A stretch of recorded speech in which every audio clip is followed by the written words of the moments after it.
حضرت مقداد رضی اللہ عنہ بیان کرتے ہیں، میں نے رسول اللہ صلی اللہ علیہ وآلہ وسلم کو فرماتے ہوئے سنا، روز قیامت سورج مخلوق کے قریب ہو جائے گا حتیٰ کہ وہ میل کی مسافت کے برابر ان کے قریب ہوگا، اور لوگ اپنے اعمال کے مطابق پسینے میں ڈوبے ہوں گے۔ ان میں سے کسی کے ٹخنوں تک ہوگا، کسی کے گھٹنوں تک ہوگا، کسی کے ازار باندھنے کی جگہ تک، اور بعض کے منہ تک ہوگا۔ اور رسول اللہ صلی اللہ علیہ وآلہ وسلم نے اپنے ہاتھ سے اپنے منہ کی طرف اشارہ کیا۔ مشکوٰۃ المصابیح حدیث نمبر 5540۔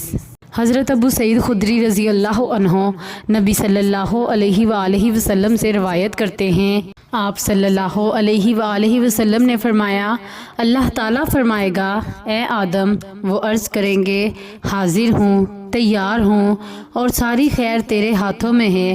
وہ فرمائے گا، جہنم جانے والوں کو نکال دو۔ وہ عرض کریں گے، جہنم جانے والے کتنے ہیں؟ وہ فرمائے گا، ہر 1000 میں سے 999۔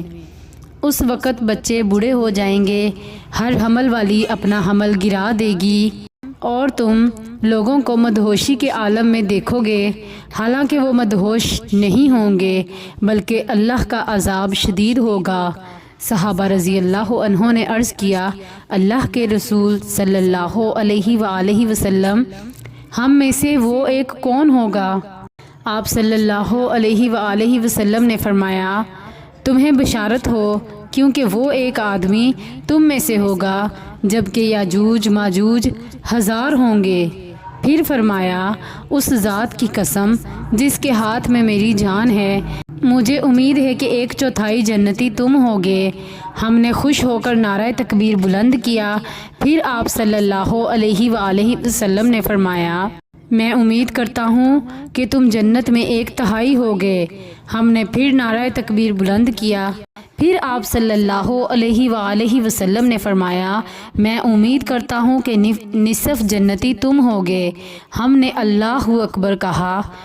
آپ صلی اللہ علیہ وآلہ وسلم نے فرمایا، تم تمام لوگوں میں اتنے ہوگے جتنے سفید بیل کی جلد پر ایک سیاہ بال، یا کسی سیاہ بیل کی جلد پر ایک سفید بال ہوتا ہے۔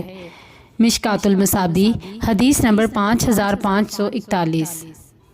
حضرت ابو سعید خدری رضی اللہ عنہ بیان کرتے ہیں، میں نے رسول اللہ صلی اللہ علیہ وآلہ وسلم کو فرماتے ہوئے سنا، ہمارا رب روز قیامت اپنی پنڈلی ظاہر کرے گا تو ہر مومن مرد اور مومنہ عورت اس کے لیے سجدہ ریز ہو جائیں گے۔ صرف وہی باقی رہ جائے گا جو دنیا میں ریا اور شہرت کی خاطر جنت کی سجدہ کیا کرتا تھا۔ وہ سجدہ کرنا چاہے گا لیکن اس کی کمر تختہ بن جائے گی اور وہ سجدہ کے لیے جھک نہیں سکے گی۔ مشکوٰۃ المصابیح حدیث نمبر 5542۔